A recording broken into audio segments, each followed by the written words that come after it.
Hi, hello and welcome. जब stock market और income tax दोनों इकट्ठे आते हैं तो डबल ट्रबल क्रिएट होती है। स्टॉक मार्केट की मूवमेंट एंजाइटी क्रिएट करती है और इनकम टैक्स के रेट्स कंफ्यूजन क्रिएट करते हैं।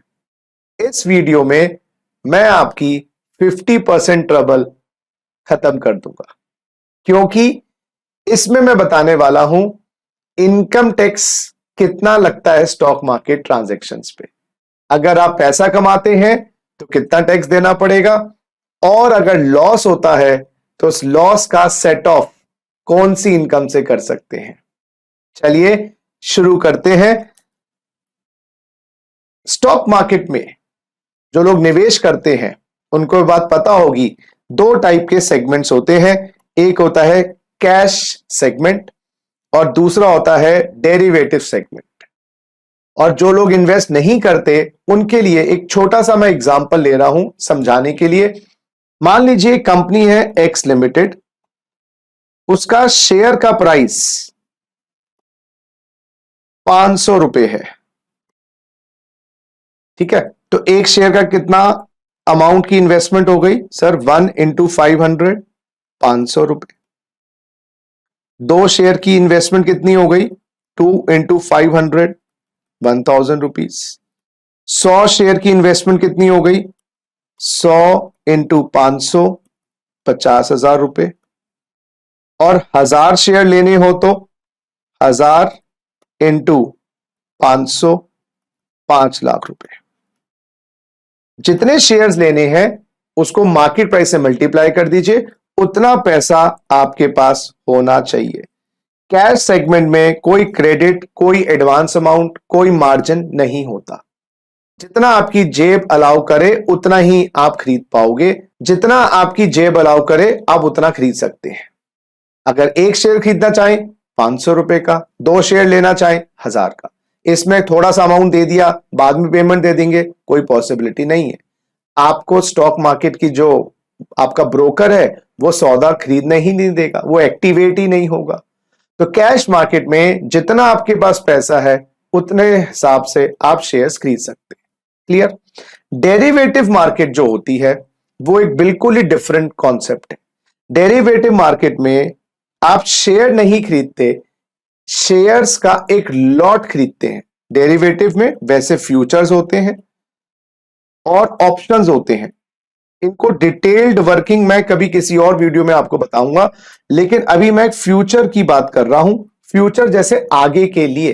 तो डेरिवेटिव मार्केट में लॉट होता है उसी कंपनी का। आप देखिए लॉट कितने शेयरों का है। जैसे उस कंपनी एक्स लिमिटेड का लॉट साइज है 1000 शेयर का, तो मार्केट प्राइस से मल्टीप्लाई करें तो लॉट की वैल्यू, क्योंकि 1000 शेयर है, वहां पर एक शेयर नहीं ले सकते, दो शेयर नहीं ले सकते, तीन शेयर नहीं ले सकते। डेरिवेटिव में एक मिनिमम लॉट साइज है। अब lots 2 lot, 3 lot, 4 lot, 10 lot ले सकते हो, लेकिन एक शेयर, दो शेयर नहीं। कैश मार्केट में 1000 रुपए हो, 500 रुपए हो, 100 रुपए हो, आप उससे भी शेयर ले सकते हो। लेकिन डेरिवेटिव मार्केट में एक शेयर, दो शेयर, तीन शेयर नहीं ले सकते, आपको लॉट ही खरीदना पड़ेगा। चलो देखिए, तो लॉट वैल्यू हो गई 1000 इंटू 500, 5 लाख रुपए। तो सर क्या 5 के 5 लाख रुपए हमें इन्वेस्ट करने पड़ेंगे? नहीं, इसका होता है मार्जिन अमाउंट। मार्जिन अमाउंट का मतलब हो गया जैसे कोई टोकन अमाउंट होता है। 10 करोड़ की प्रॉपर्टी खरीदी, 50 लाख रुपए आपने एडवांस दे दिए, आपकी बुक हो गई, तो ये लॉट आपके लिए बुक कर देंगे अगर आप मार्जिन दे देते हो। तो मार्जिन परसेंटेज वो सेबी निर्धारित करती है अलग अलग शेयर्स के ऊपर। तो मार्जिन अमाउंट कितना हो गया? 5% ऑफ 5 लाख, दैट इज 25,000। तो अगर आप 25,000 रुपए निवेश करते हैं, आपको एक लॉट दे दिया जाएगा 1000 शेयर का। तो क्या सर 1000 शेयर मिलेंगे? नहीं, 1000 शेयर का लॉट मिलेगा। सर थोड़ा सा प्रॉफिट और लॉस बताओ कैसे होगा? जब आप कैश मार्केट में इन्वेस्ट करते हो, चलिए वापस आइए कैश मार्केट में, और कैश मार्केट में आपने 1000 शेयर इन्वेस्ट किए, 1000 शेयरों में इन्वेस्ट किया। कितने का एक शेयर था? 500 रुपए का। कितनी निवेश हुआ? 5 लाख रुपए। अब सरा देखिए, वो शेयर जो 500 रुपए का था वो 600 रुपए पहुंच गया। ₹500 का शेयर 600 पहुंच गया। आपका जो पोर्टफोलियो है, पोर्टफोलियो का मतलब जो आपका निवेश है टोटल, वो कितना का था? 5 लाख का। अब आपका पोर्टफोलियो की जो वैल्यू है वो कितनी हो गई? 1000 शेयर इंटू 600, 6 लाख रुपए। और आपको सीधा मुनाफा कितना हो गया? 1 लाख रुपए का प्रॉफिट हो गया, 1 लाख रुपए का। तो आप बताइए आपको कितना प्रॉफिट हुआ? सर मैंने लागत लगाई 5 लाख रुपए, 1 लाख रुपए मुझे प्रॉफिट आया, तो सर इसको मैं 20% का प्रॉफिट कह सकता हूं। बिल्कुल सही, 20% का प्रॉफिट। 5 लाख पे 1 लाख रुपए आपने कमाए। आप ऐसे भी समझ सकते हैं 500 का शेयर 600 हो गया, 20% प्रॉफिट। यहां पर लागत लगानी है, पूरी लागत लगानी है, उसके बाद प्रॉफिट होगा। लेकिन फ्यूचर्स में जरा देखिए, फ्यूचर में भी मान लीजिए वो उसी कंपनी का शेयर 500 का 600 हो गया, और आपका सुनिए जो लॉट वैल्यू था पहले 5 लाख था, 1000 इंटू 500। अब आपकी न्यू लॉट वैल्यू कितनी हो गई? वो जो न्यू लॉट वैल्यू है आपकी 1000 इंटू 600, दैट इज 6 लैक्स। आपकी न्यू लॉट प्राइस या न्यू लॉट वैल्यू 6 लाख हो गई। अब आपने इसमें लॉट लिया था ना, और इसका एक टाइम पीरियड होता है। यस, ये जो लॉट है 1000 शेयर का, ये 1 महीने का लॉट है, 2 महीने का लॉट है। और अब आप क्या कर सकते हो? एक्सपायरी से पहले पहले इस लॉट को स्क्वायर ऑफ कर सकते हो, सेल द लॉट। पहले आपने बाय द लॉट किया था, अब सेल द लॉट, और आपके अकाउंट में 1 लाख रुपए का प्रॉफिट क्रेडिट हो जाएगा। क्यों? आपने 25,000 रुपए देकर 5 लाख रुपए का एक लॉट लिया था। अब उस लॉट की वैल्यू 6 लाख रुपए हो गई। प्रॉफिट वो ही हो गया जो कैश सेगमेंट में होता। अब प्रतिशत देखें, कितना प्रतिशत का आपको प्रॉफिट हुआ? 1 लाख, और आपने इन्वेस्टमेंट कितनी करी थी? 25,000 रुपए की। तो आपका प्रॉफिट का परसेंटेज है 400% प्रॉफिट हुआ। 400% प्रॉफिट हुआ। कैश सेगमेंट वाले को तो 20% प्रॉफिट था, आप कहो मुझे 400% प्रॉफिट हुआ। मैं हूं नेक्स्ट राकेश झुनझुनवाला, मैं हूं नेक्स्ट हर्षद मेहता। जरा संभल के, हमेशा प्रॉफिट नहीं होगा। तो जैसे 400% का प्रॉफिट हुआ, 400% का नुकसान भी हो सकता है।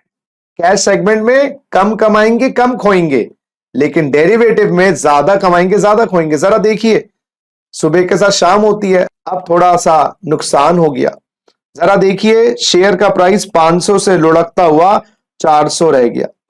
हां जी, आपका पोर्टफोलियो की जो वैल्यू है 1000 शेयर इंटू 400, 4 लाख रुपए रह गई, और आपने शेयर्स बेच दिए। तो आपका लॉस कितना हुआ? पहले 5 लाख की निवेश के 4 लाख रह गए, लॉस 1 लाख। और टोटल प्रतिशत देखें इन्वेस्टमेंट की, तो आपका लॉस है 20% का। तो आपकी पूरी कैपिटल खराब नहीं हुई, आपकी कैपिटल का 20% हिस्सा टूटा है, और आगे रिकवर भी कर सकते हैं। लेकिन जो डेरिवेटिव में खेलते हैं, एक प्रॉब्लम तो यह है उसमें टाइम लिमिट होती है लॉट की। 1 महीना, 2 महीने, 3 महीने तक वो लॉट खरीद सकते हैं और बेच सकते हैं। अगर मान लीजिए यहां पर भी 500 रुपए का शेयर 400 रुपए रह गया, आपकी जो लॉट की वैल्यू है वो रह गई 400 इंटू 1000, दैट इज 4 लाख रुपए। आप सोच रहे बढ़ जाएगा, लेकिन दूसरा प्रेशर आपको टाइम लिमिट का भी है, टाइम खत्म होने वाला है। अब आपने अपने लॉट को स्क्वायर ऑफ कर दिया, तो आपको लॉस कितना हुआ? पुरानी लॉट की वैल्यू थी 5 लाख, अब लोग लाख के तो नुकसान हुआ है, लेकिन आप ये भूल गए आपने निवेश कितना किया था? 25,000 रुपए। वो तो गए गए, ब्रोकर पहले दिन ही आपसे एक्स्ट्रा अमाउंट लेके रख लेगा। 75,000 रुपए ब्रोकर आपसे ऑलरेडी ले चुका होगा, क्योंकि जैसे ही लॉस 25 से ऊपर जाएगा, 25 का मार्जिन है, वो पहले दिन ही आपको प्रेशराइज करना स्टार्ट कर देगा। क्योंकि कभी का स्टॉक मार्केट सुबह 5% डाउन खुले, 10% डाउन खुले, तो आप क्या करेगा? ब्रोकर क्या करेगा? अपनी जेब से पैसा कोई देगा। तो आपको लॉस हुआ है 400% का, आपकी सारी पूंजी वाइप आउट हो गई। यह है डेरिवेटिव का फायदा और नुकसान। समझे बात? इसलिए संभल के। और जब भी डेरिवेटिव में लिखा होता है futures and options are risky products, please consult your financial advisor before investing. अगर श्योरिटी है आपको प्राइस मूवमेंट की, बढ़ेगा बढ़ेगा, फिर फ्यूचर ऑप्शन सही है, लेकिन श्योरिटी दोस्तों लाइफ की नहीं होती, प्राइस की कैसे होगी। चलिए वापस आइए। तो जैसे मैंने बताया कैश सेगमेंट में शेयर्स में निवेश करने के लिए 100% अपफ्रंट अमाउंट होना चाहिए। इसमें मुनाफा भी 10 होगा, नुकसान भी 10 होगा। 100% नुकसान बहुत ही रेयर केसेस में होता है, जब कंपनी ही डूब जाए तो आपको हो सकता है। अदरवाइज अगर आपकी अच्छी कंपनी है, मैनेजमेंट कंपनी का अच्छा है, प्रॉफिट्स कंपनी को सही कंसिस्टेंटली हो रहे हैं, ब्रांड नेम है, वहां पर इतने बड़े बड़े लॉसेस नहीं होते। लेकिन डेरिवेटिव सेगमेंट में मल्टीपल टाइम्स रिटर्न्स भी है, मल्टीपल टाइम नुकसान भी है। चलिए मैं अब आपको टैक्स ट्रीटमेंट की बात करता हूं। अगर आप कैश सेगमेंट में इन्वेस्ट करते हैं जैसे अभी हमने किया, उसमें भी दो टाइप की इन्वेस्टमेंट्स होती है। एक होता है इंट्राडे इन्वेस्टमेंट और एक होता है डिलीवरी बेस्ड इन्वेस्टमेंट। अगर आपने कंपनी के शेयर्स खरीदे और मार्केट बंद होने से पहले ही बेच दिए, उसको बोलते हैं इंट्राडे ट्रेडिंग। हमारी स्टॉक मार्केट एनएससी बीएससी सुबह 9:15 बजे ओपन हो जाती है, 3:30 बजे तक मार्केट चलती है। अगर आप 9:15 के बाद खरीदते हैं और 3:30 बजे से पहले पहले बेच देते हैं, उसको बोलते हैं इंट्राडे ट्रांजैक्शंस। और अभी कोरोना के बाद लोगों ने बहुत सारे डीमैट अकाउंट्स खुलवाए और बहुत सारे पर्संस इंट्राडे ट्रेडर्स बन गए। इंट्राडे का सिंपल सा मतलब है आप अपने पैसे को फंसाते हैं और निकाल लेते हैं, फंसाए रखते नहीं है, आप उसको लंबी देर के लिए नहीं रखते। तो आपको इसमें भी पूरा पैसा चाहिए, लेकिन आपने इन्वेस्ट किया और बाद में आपने पैसा निकाल लिया, उसी दिन निकाल लिया, क्योंकि आप हर रोज कुआं खोदोगे, हर रोज पानी पियोगे, सीधी सी बात है। आप रखे हुए पानी से नहीं पियोगे, हर रोज कुआं खोदेंगे, हर रोज पानी पिएंगे। तो इंट्राडे में अगर आपको प्रॉफिट होता है जी, इंट्राडे में अगर प्रॉफिट होता है, उसको स्पेकुलेशन इनकम का नाम दिया जाता है इनकम टैक्स में। स्पेकुलेशन इनकम बोले तो सट्टे की इनकम, स्पेकुलेशन इनकम बोले तो सट्टे की इनकम। सर इस पे बहुत ज्यादा टैक्स है? बिल्कुल नहीं। इसके मुनाफे पे वो ही टैक्स है जो आपकी सैलरी की इनकम पे टैक्स है, जो आपकी बिजनेस की इनकम पे टैक्स है, जो आपकी किराए की आमदनी पे टैक्स है, जो आपकी ब्याज की आमदनी पे टैक्स है। इस पे स्लैब रेट का टैक्स लगता है, जो नॉर्मल टैक्स रेट होता है वही टैक्स रेट लगता है। कोई स्पेशल टैक्स रेट, कोई कम टैक्स रेट नहीं है। तो इंट्राडे ट्रेडिंग का मतलब पूरा पैसा निवेश किया, 3:30 बजे से पहले पहले स्क्वायर ऑफ कर दी ट्रांजैक्शन, आपने अपना मुनाफा निकाल लिया, उस पे नॉर्मल इनकम टैक्स। लेकिन दोस्तों अगर आपको लॉस हुआ 3:30 बजे से पहले, 100 का खरीदा था 80 में बेचना पड़ गया, तो उसको स्पेकुलेशन लॉस कहा जाएगा, सट्टे का लॉस कहा जाएगा। और सट्टे का लॉस सेम सोर्स से सेट ऑफ होता है, सट्टे का लॉस सेम सोर्स से सेट ऑफ होता है। सेम सोर्स बोले तो स्पेकुलेशन लॉस स्पेकुलेशन इनकम से जाएगा, आप उसको अपनी बिजनेस की इनकम से, अपनी हाउस प्रॉपर्टी की इनकम से, सैलरी इनकम से सेट ऑफ नहीं कर सकते। तो speculation loss can only be set off from the same source. और सर इस साल तो कोई मुनाफा ही नहीं हुआ, मार्केट गिरती ही रही, कोई दिक्कत नहीं, 4 साल के लिए कैरी फॉरवर्ड कर सकते हो अंडर सेक्शन 73।